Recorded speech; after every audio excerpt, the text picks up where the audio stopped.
ಅಡಿಕೆ ತೋಟಕ್ಕೆ ಸಂಬಂಧಿಸಿದಂತೆ ನಕಲಿ ದಾಖಲೆಗಳನ್ನು ಸೃಷ್ಟಿಸಿ ಜೀವ ಬೆದರಿಕೆ ಹಾಕಿರುವ ಮೇಲೆ ಸೂಕ್ತ ಕ್ರಮ ಕೈಗೊಳ್ಳಬೇಕು ಎಂದು ಬೊಮ್ಮನಕಟ್ಟೆ ಆಶ್ರಯ ಬಡಾವಣೆಯ ವಿಜಯಲಕ್ಷ್ಮಿ ಹೇಳಿದರು. ಅವರು ಇಂದು ಪತ್ರಿಕಾಗೋಷ್ಠಿಯಲ್ಲಿ ಮಾತನಾಡಿ, ನಮ್ಮ ತಾಯಿಯ ಹೆಸರಿನಲ್ಲಿ ಕೂಡ್ಲಿಗೆರೆ ಹೋಬಳಿಯ ಕೆಂಚಮ್ಮನಹಳ್ಳಿ ಗ್ರಾಮದ ಸರ್ವೆ ನಂಬರ್ 3ರಲ್ಲಿ 2.25 ಎಕರೆ ಅಡಿಕೆ ತೋಟವಿತ್ತು. ಅವರು ಈ ಆಸ್ತಿಯನ್ನು ನನಗೆ ಹಾಗೂ ನನ್ನ ತಂಗಿಗೆ ಕೊಟ್ಟಿದ್ದರು.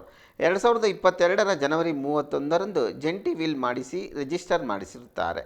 ಆದರೆ ಇದಕ್ಕೂ ಮುಂಚೆ ಈ ತೋಟವನ್ನು ಗೋವಿಂದಪ್ಪ ಎನ್ನುವವರ ಹೆಸರಿಗೆ ಭೋಗ್ಯ ಹಾಕಿದ್ದರು. ಈಗ ಅವರು ಈ ಜಮೀನನ್ನು ಕಬಳಿಸಲು ಹೊರಟಿದ್ದಾರೆ ಎಂದು ದೂರಿದರು. ನಮ್ಮ ತಾಯಿಯವರು 2024ರ ಏಪ್ರಿಲ್ 7ರಂದು ನಾವಿದ್ದ ಮನೆಯಲ್ಲೇ ಮೃತಪಟ್ಟಿರುತ್ತಾರೆ. ಆದರೆ ಈ ಗೋವಿಂದಪ್ಪ ಎಂಬುವರು ನಮ್ಮ ತಾಯಿ 2006ರಲ್ಲಿಯೇ ಮರಣ ಹೊಂದಿದ್ದಾರೆ ಎಂದು ಸುಳ್ಳು ದಾಖಲೆ ಸೃಷ್ಟಿಸಿದ್ದಾರೆ. ಅಷ್ಟೇ ಅಲ್ಲ, ನಮಗೆ ವಿಲ್ ಮಾಡಿಸಿ ಬಿಟ್ಟಿದ್ದಾರೆ ಎಂದು ಕೂಡ ನಕಲಿ ದಾಖಲೆ ಸೃಷ್ಟಿಸಿದ್ದಾರೆ.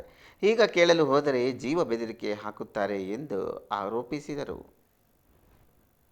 ಇನ್ನು ಭೋಗ್ಯಕ್ಕೆ ಅಂತ ಹೇಳಿ ಹಾಕಿದರು. ನನಗೆ ದುಡ್ಡಾದಾಗ ನಾನು ದುಡ್ಡು ಕೊಟ್ಟು ಜಮೀನು ಬಿಡಿಸ್ಕೊಳ್ತೀನಿ ಅಂತ.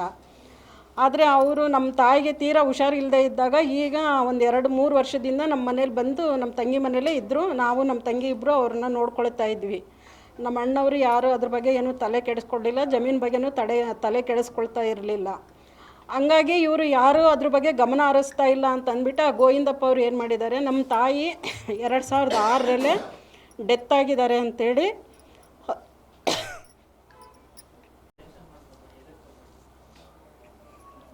ಮಾಡ್ಸೋಕೆ ಹೋದಾಗ ನಮ್ಮಮ್ಮವರಿಗೆ ತಮಿಳಲ್ಲಿ ಸಹಿ ಮಾಡ್ತಾರೆ, ಓದ್ಲಿಕ್ಕೆ ಬರೋಲ್ಲ, ಬರೀಲಿಕ್ಕೆ ಬರೋಲ್ಲ ನಮ್ಮಮ್ಮವರಿಗೆ. ಅದು ಇವ್ರೇನು ಮಾಡಿದ್ದಾರೆ, ಇವ್ರಿಗೆ ಓದೋಕ್ಕೆ ಬರೋಲ್ಲ, ಬರೆಯೋಕ್ಕೆ ಬರೋಲ್ಲ, ಇವ್ರು ಯಾರು ಮಕ್ಕಳು ಇವರು ಜವಾಬ್ದಾರಿ ತೊಗೊಳ್ಳಲ್ಲ ಅಂತ ಅಂದ್ಬಿಟ್ಟು ಅದನ್ನು ಇವರು ಇದು ಮಾಡಿಸ್ಕೊಂಡಿದ್ದಾರೆ. ವಿಲ್ ಥರ ಈ ಥರ ಮಾಡಿಸ್ಕೊಂಡ್ಬಿಟ್ಟಿದ್ದಾರೆ. ನಮಗೆ ವಿಲ್ ಮಾಡಿ ಕೊಟ್ಬಿಟ್ಟಿದ್ದಾರೆ ಅಂತ ಹೇಳೋದು. ರಿಜಿಸ್ಟರ್ ಆಗಿಲ್ಲ ಬಿಡಿ, ಆ ವಿಲ್ ಸುಮ್ಮನೆ ಬರ್ದಿರೋದು ಅಷ್ಟೇ, ಅದು ಬರ್ಸ್ಕೊಂಡಿರೋದು, ರಿಜಿಸ್ಟರ್ ಆಗಿಲ್ಲ. ಇವೆಲ್ಲ ಡಾಕ್ಯುಮೆಂಟ್ಸ್ ಆರ್ ಐ ಕೊಟ್ಟಿರೋದು ನಮಗೆ. ರೀಸೆಂಟಾಗಿ ಡೆತ್ ಆದಾಗ ತೆಗ್ದಿರಾ